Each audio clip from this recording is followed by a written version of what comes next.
દેશભરમાં બાન શાન સાથે પ્રજાસત્તાક પર્વની ઉજવણી કરવામાં આવી હતી, ત્યારે અરવલ્લીના ધનસુરા તાલુકા ખાતે જિલ્લા કક્ષાની ઉજવણી કરવામાં આવી હતી।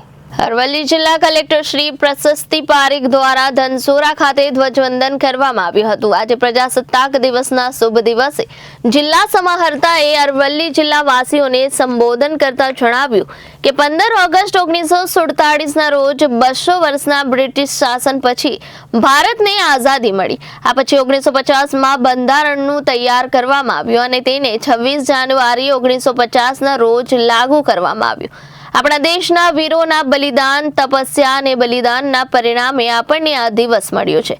આ મહત્વપૂર્ણ દિવસે ચાલો આપણે આપણા રાષ્ટ્રની પ્રગતિ અને વિકાસ માટે આપણી પ્રતિબદ્ધતાને પુનઃપુષ્ટ કરીએ।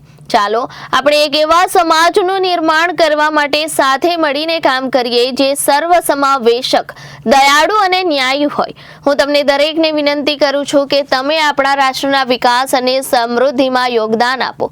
ચાલો આપણે લોકશાહીની ભાવનાને જાળવીએ અને લોકશાહી પ્રક્રિયામાં સક્રિયપણે ભાગ લઈએ।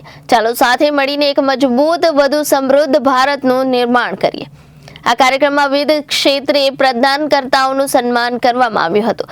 અધિકારી કર્મચારીઓને પ્રમાણપત્ર એનાયત કરવામાં આવ્યા। પ્રજાસત્તાક પર્વની ઉજવણી નિમિત્તે ખૂબ જ સુંદર સાંસ્કૃતિક કાર્યક્રમ યોજવામાં આવ્યા હતા।